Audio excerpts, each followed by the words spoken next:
Said you know the vibe by now. You started. You're gonna have to walk me through it. I do this with you. I know, but you are. Sup, weebs? I'm Steven. And I'm Jacob. And we've got anime on our mind. God damn it, I said the. You don't have to talk me through it. I have to do this with you. Sup, weebs? I'm Steven. And I'm Jacob. And we've got anime on our mind. What?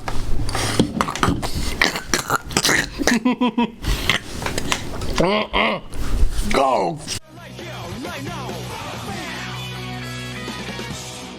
That's why I sped up, is because I tried to talk as it was going down, and then it came back up. That's horrible. Today, we are going to be talking about Midnight Occult Civil Servants. If you're looking for the noon occult civil servants, it's at a different time zone. We're not doing it on this video. Doesn't work. Yeah, we actually even didn't get the branding for that. You're looking for the other one. I've been calling the guys, and we can't get it done. Yeah. It's, morning people. Now, before we start talking about Midnight Occult Civil Servants, I do want to go ahead and let you know that if you like what you see here, please share it with your friends. Click the like button, click the subscribe button. We greatly appreciate it. We want to keep doing what we're doing right now. Mostly not for you, just for us. We like getting drunk and talking about anime. And make sure you check out last week's episode. We talked about Assassination Classroom. And be sure to leave any comments below on what you would like to see us watch and review next. Now, the anime for Midnight Occult Civil Servants was written by Tatsuto Higuchi. He also wrote Review Starlight and helped contribute scripts for D. Gray Man. And this anime was directed by Tetsuya Watanabe, who also directed one episode both of Cowboy Bebop and Neon Genesis Evangelion. Very cool. Hey, we need you to do a filler episode of Cowboy Bebop. Okay. He's like, bebop, bebop, boop, boop, bebop, bop, boop, boop. And they're like, yeah, that show. You just do whatever you want. And he's like, bebop, bop. This anime is based on the manga of the same name, written by Yoko Tomatsu. Now, Yoko Tomatsu doesn't have a very wide category, but what I could find, he also wrote Yotsuba Danchi Ryo Sensen. And it was published by the Kodokawa Company. Kodokawa most notably publishing Cowboy Bebop, Deadman Wonderland, and High School of the Dead. As well as Full Metal Panic, which we did earlier. Which you should watch that one, but also make sure you watch our last episode, Assassination Classroom. It has ass in the name 3 times. Now, the genre of this anime is classified as an urban fantasy, which I can get behind, but before we talk in depth about the anime, I want to go ahead and give Steve an opportunity to give a 15-second synopsis in 3, 2, 1, go! So Arto's the main character, and he ends up being able to find out that he's got this thing called the Ears of the Sand that let him talk to anothers, the monsters of the other realms. But they're not always monsters, they're people anyway. He talks to them and he figures out their problems. He's a therapist for creatures of the night. Time! That was the most organized one you've done this entire time. I think it's because I was way prepared. You were very prepared. It's not as fun when you're prepared. Sorry. I mean, I'm drinking. The video's watching me. Mine's further down than yours. I think we're on the same level. No. We are on the same. We are like right there. We don't have any more beer. I don't know what you're trying to prove. Well, I gotta drive home and take care of my guinea pig, okay, asshole? So let's introduce you to the characters. We've got the main guy, Arita, who... Can you say his name more like a white person? Arata. Arata. I was just about to do that. Damn, I was just about to go, we got the big guy, Arata. Now, this anime kicks off introducing you to a lot of different concepts, but the biggest one being the main character, Arata Miyako. Now, Arata's got an interesting profession. He's essentially the Dr. Doolittle of the undead. The Dr. Deadlittle. Dead or Dr. Little. Little Dead to little Doc. Little Doctor Do.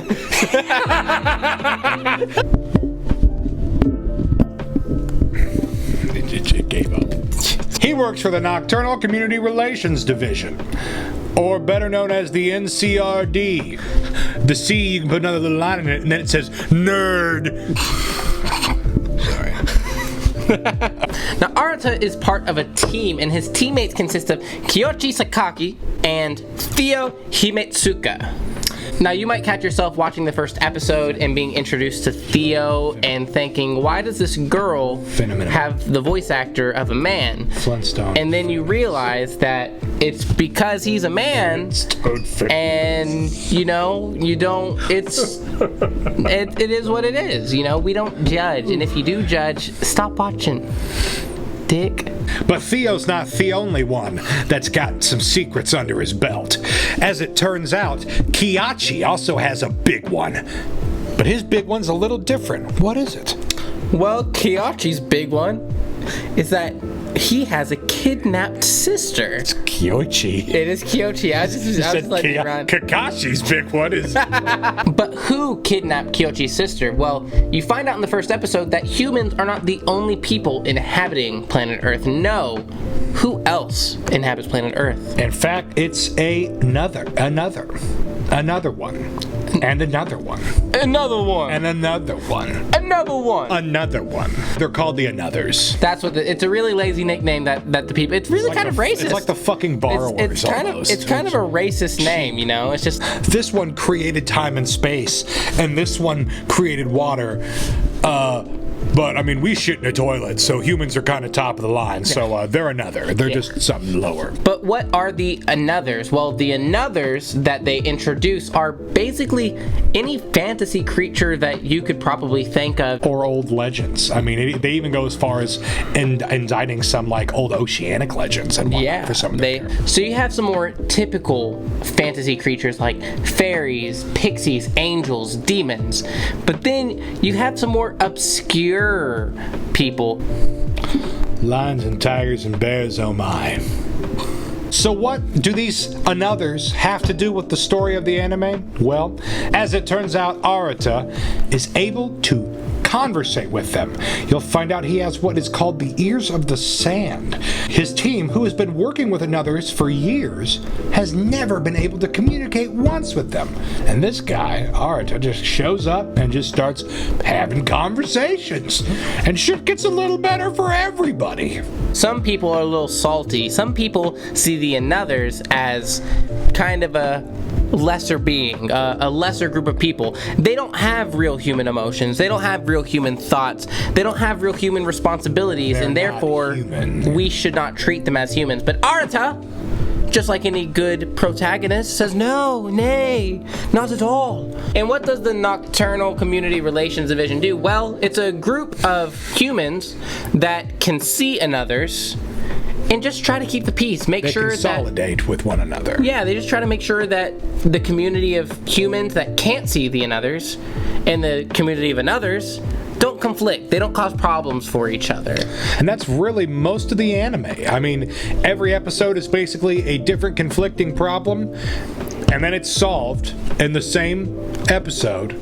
There's not really any arcs. There's not really any plot twists or loopholes. It's really just kind of like a short story for each individual episode. Yeah. So after the first episode introduces you to the main characters and, you know, the whole idea, okay, well, there's these mythical creatures exist, and, you know, Arata's the only one that can communicate with them, but there is a specific group of people that can at least see them. From there, yeah, there's not much of a plot. That's the anime, really. They have this really cool, and I will say, it's a very interesting plot. It's a very intriguing idea and theme for an anime. It reminds me a lot of like the idealisms or the ideology of like Hellboy, if you've ever seen the movie Hellboy. Yeah. Similar to that, like a monster that fights other monsters, only in this sense it's helping. But they work for the same like style of division, but Arata is the one that they bring in. Similar to like Hellboy, Arata is the special one who can communicate and kind of, you know, build a camaraderie with these beings. Yeah. And so that's what creates the theme, if you will. Now, at this point in the video, we would normally start to kind of talk about like the main plot ideas that happen throughout the anime, but with this show, we really can't because there's not a plot to follow. I think the anime it has a lot of room to grow. I think it could be very interesting. I just think it was pretty boring. There were a few parts that were they were a little emotionally charged, and they kind of caught me off guard with how the rest of it was pretty bland.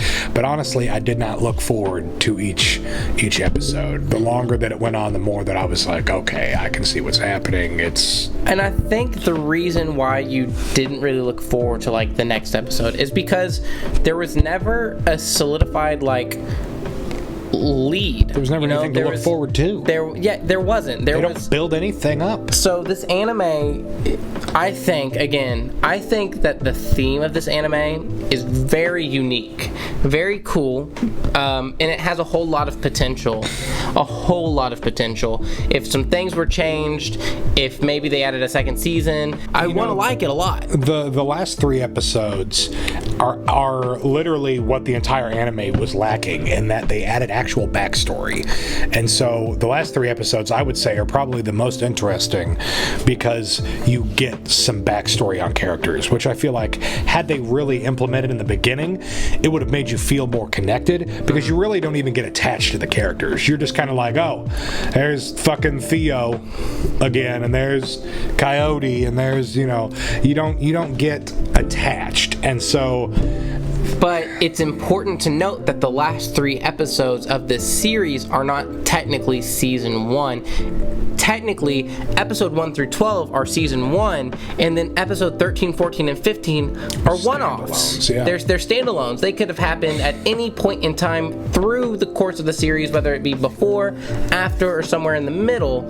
And it's never really specified because there's no sort of time lapse. There's no integration of, this is Christmas time, this is, snowy time, this is springtime, whatever. This is your birthday, nothing. Yeah. It's nothing that lets you get a personal glimpse into these characters' lives. You are watching them work, and that's what they constantly do is, yeah, this is my job. I will do it. It's my job.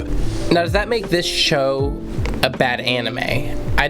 I would not go as far as to say this anime was bad. Again, the ideas are really cool. The plot is really cool.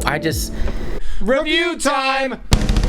Should you watch Midnight Occult Civil Servants? Sure. I mean, it's not a bad anime. It's just, if you have nothing else to do, not perfect, I will stand by 2 things that I had said previously to you before we started recording, and that is, 1, this anime would have been so much better if they would have added, some sort of deeper plot, an antagonist in the first couple episodes, right? When Kohaku is introduced, he's almost introduced like an antagonist, but then he doesn't do shit the rest of the anime. He's like an anti-hero. Yeah. He doesn't do anything. He's just there, just like causing a little bit of mischief here and there. He's chaotic neutral. Yeah, it's the second thing is they could have taken this in a really creepy route and made it really fucking cool. Yeah, there were a couple points in the anime where they did really well at making it an uncomfortable scenario, and you genuinely feel unnerved, and they could have taken that a step farther, because there were parts that were creepy. As dealing with the paranormal, you can get the scary vibes and whatnot, and so they had some of those creepy things, but the texture was still very light. And had they really tried to dive into that, I feel like, yeah, you could have got a real unnerving, real spooky anime, or they wouldn't even have to take it in that route, but it's just one of the routes they could have taken instead of remaining in the middle ground. I give this anime a 4 out of 10. Yeah, I'd give it a 4.5 out of 10.